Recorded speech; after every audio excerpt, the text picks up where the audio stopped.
Welcome to the channel. Future of real estate in Canada. Does the new generation have enough fuel, have enough income to support these current real estate prices and to have the will to invest in future? So I had an in-depth conversation with a friend of mine. He's a colleague. We spoke for hours. As per claim, his claim that there are thousands of people, hundreds of thousands of people waiting on the sidelines to invest in real estate and they're waiting for the right time. However, when I did the numbers, I couldn't find the data. I mean, yes, there are professionals, and we'll get into the numbers and how things are basically kind of divided in the employment sector. Now, I also spoke to a young man, finished school, making money, and all of that stuff. What the expectation is on that particular angle, and I spoke to a young lady, same thing. What is the expectation? How everything is in their head, like the psychology, the expectation of life in general. And to be honest with you, it is extremely shocking. So I want to say hi to a friend of mine if he's watching this video. But like when it comes to data, I mean, as per claim, there are hundreds of thousands of people just waiting, and there's so many making over $250,000 in Toronto GTA and in Canada overall. So I couldn't find those numbers. I mean, are they really ready to jump into the actual housing market? So median income in Canada, and this is reality, is between $60,000 and $70,000, right? Top 10% earned between $100,000 to $150,000. Top 5% earned between $150,000 to $200,000, and top 1 to 2% earn between 250 and plus and beyond that. So are we targeting that specific measurement of top 1% of earners, right? And I went back historically into my own data, right? Like the people that I know, and I know the entire umbrella of people that are, millionaires, and people that are regular people making, incomes of, 60, 70, $100,000. And then I went back and I even said it in the conversation. I said, like, look, the problem is that at a particular time, and we will get into this conversation further when I spoke to the young gentleman and the young lady. That's the problem that they're having. But the problem is back in the 70s and 80s and 90s and the early 2000s, let's say tradespeople, making 60, 70, 100K, they were well off. And when they were buying these properties, the middle class property, tradesmen properties, blue collar properties, they were affordable, right? Like you could buy, between $300,000 to $500,000. You could buy a property with a white fence, and it's fine. Like that income could support, because on average back in the day, it was 3 to 5 times a income, a household income or individual. And even if we go back to The Simpsons, think about it for a second. The man did work as a blue collar, but he had a house, a detached house, 2 cars, and 3 kids. So that was the reality back in the day. And now it seems to be only a cartoon that we watch occasionally, right? So, those homes jumped from, $300,000, 400,000 all of a sudden in areas of Toronto to 2 million, 3 million, whatever, I don't know, right? But all of a sudden that gap jumped between, 8 to 12% of income, annual income. And then taxes went up, gas prices went up, insurance went up. Whatever you touch, triple, quadrupled, right? So like the sense of that middle class, blue collar, the people that I knew, the people that fed me all along for decades were those kind of people. And I even mentioned it. I'm like, it seems like I lost it because, like, for me to get into a room, of people that are only making, 300, 500, 900,000 annually, who are these people? Like, I mean, the question is, I sat down. Yes, there are people that make that kind of money, but what is the percentage? And I surely couldn't find, people that I believe make that kind of money, right? Especially in Canada, right? There's the odd person. I'm in IT, making X, Y, Z, 100 grand, 200 grand, like, but that's nothing, and we'll get into those numbers. So let's say the breakdown: a $250,000 income is 12K a month, right? Which is net. And then when you actually take away the car payments and everything else, we are not including, let's say, student loans, because most people don't understand, right? They're saying, oh, don't worry about it. Like, you're a dentist. You guys make $1 million a year. I get it, but that dentist, just finishing their studies are probably half a million, $700,000 in debt, right? So nobody's taking that into consideration, that you have to pay back that particular loan. So if you are in this kind of category, please comment below. I would love to hear your thoughts. And if you are a parent that's helping a child get through school, please comment below, because most people believe that it's free nowadays, and let me tell you, it is not. So 12K net, 6K available for housing. So that's a range between $900,000 to $1 million. Now, let's stop here for a second. So someone making $250,000, they have to be extremely, extremely well off nowadays. That's one. Number two, from my understanding, that's a senior's position. It takes years to get to. So let's just assume somebody gets from school, student loan, and all of that stuff.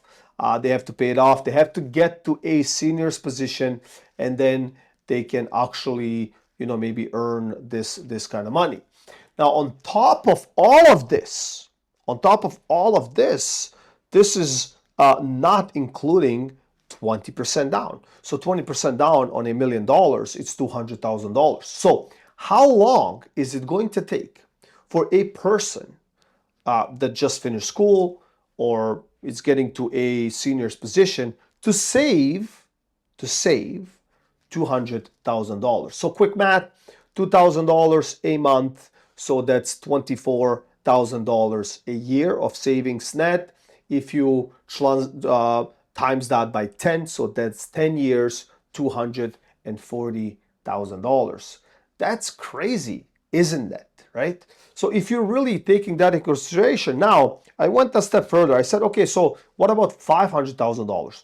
Two couples earning $250,000 each. So this is a mega, ultra, giga, platonic, you name it, right? Crypto couple, like, this is insane. Like, I don't think I have sat across someone or a couple that both of them make more than $250,000, let's say, in the last 5 years. I don't remember. Like, we don't talk about that, but I don't get involved into finances, but right? Like, like sometimes they say, hey, look, I make 140, I make 80. I've heard these numbers a lot, but that $250,000, I didn't hear that kind of number. So how that looks, even taking everything into consideration, that's a purchase of $1.8 to $2.3 million, which today it's a ordinary plumber's home or electrician home, a truck driver home from the 80s, right? And that person probably was employed alone and could carry all of the bills, the kids and the wife and everything else by him or herself. So think about it for a second. Now that home is all of a sudden not even a white collar purchase. This is like a senior executive white collar purchase, right? So adding to that, also 20% down, which is, in this case, a $400,000. Again, if you stretch it, a couple being together, because a lot of divorces happen along the way. Let's say they stick together for 10 years, they could maybe save, four or $500,000. Now, what is the expectation? All right. So the expectation, when I spoke to the young lady, let's start with the young lady first. I spoke with her and she said, I finished school and all of that stuff. And, the parents paid for the tuition, the parents paid for all of that stuff. I said, fine. And what's the problem? Well, you know what? Like, I'm looking for a man. It has to be a man. Like, that man has to have, all the bones, the structure. They have to have a real estate property. They have to have investments. They have to have this. They have to have that. We have to be ready for that vacation, summer, winter, blah, blah, blah, la, la, land, right? I said, well, how do you figure, first of all, how do you figure that that's the right man for you? Because that's the strategy, and that's how we know that someone is the man. Has nothing to do with being crooked, being an idiot, being this and that. As long as they have real estate property, crypto portfolio, XRP portfolio, whatever portfolio, like they're a superstar. So, but the expectation goes from the household, because all her life she lived at home, parents paid for everything, they paid for the tuition, she walked out, she has a job, but she doesn't have all of that. Now she's looking at the parents that bought these properties in the 70s, late 70s, and they could afford it. It was a different, um, I would say, overall picture and feeling. I'm not saying it's easy for the parents, but it was different, right? And all of a sudden, like, she's like, well, my parents could do it. They have a detached home and they have an investment property and they have their portfolio. They have this, they have savings. They have, like, I want the same thing, right? And even though you're like 22 years old, like, you know what I'm saying?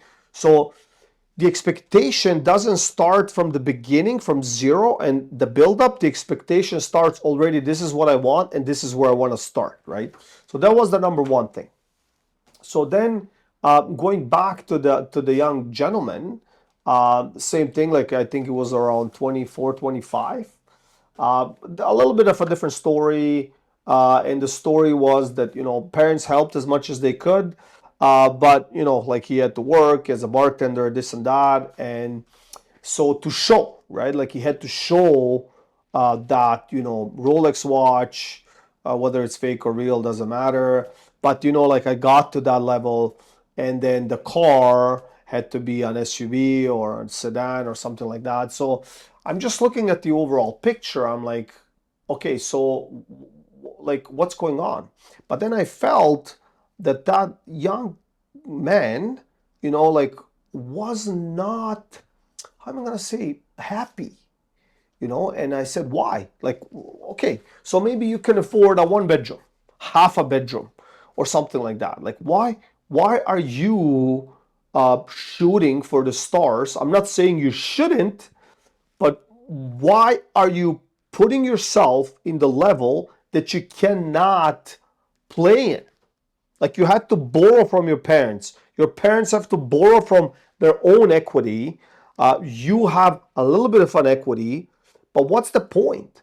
And he's like, well, the expectation. Like, I want everything from the beginning to be flawless, because that future partner will feel safe and they will feel appreciated and they will feel that.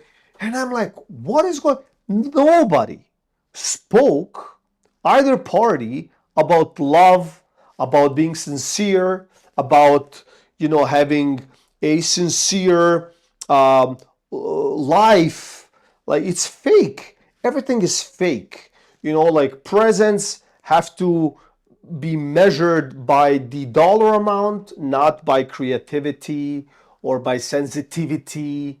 Like I buy a rose, or like it has to be a diamond ring, it has to be a BMW, it has to be like that type of a play.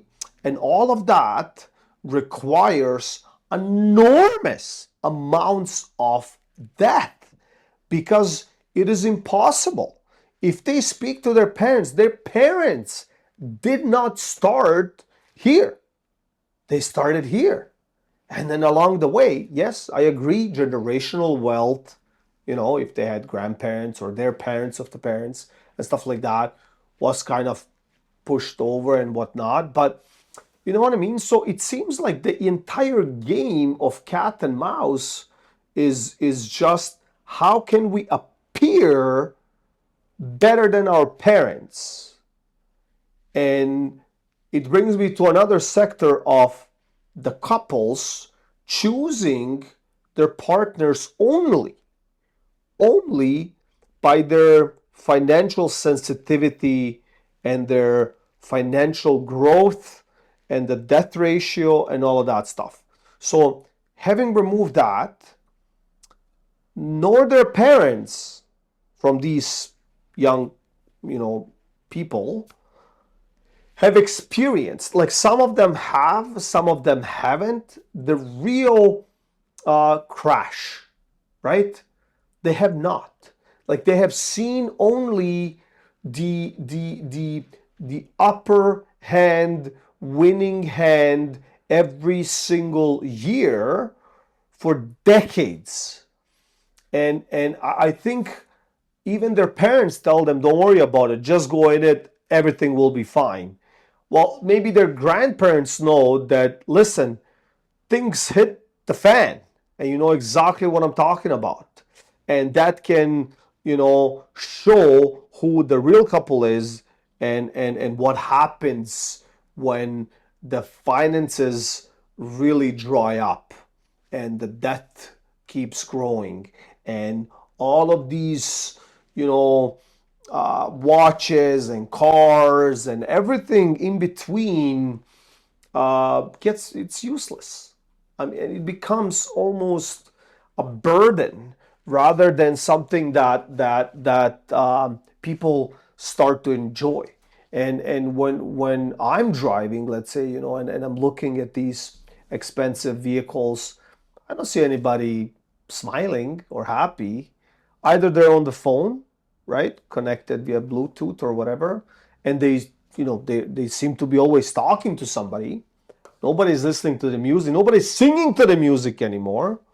So what is going on, right? So the pressure of death, the pressure of being something that people are not, and I truly believe statistically that Canada, the future of Canadian real estate and the income and how everything is kind of adjusting on its own, I don't think it's there. And I don't think that there are people, hundreds of thousands of people, just ready and waiting with heavy amounts of stash or cash or savings, especially these young people, just ready to kind of invest in these monster corner lot homes. Well, it was a longer video today. I hope you enjoyed. Please like, share, and subscribe, and I'll see you in the next one.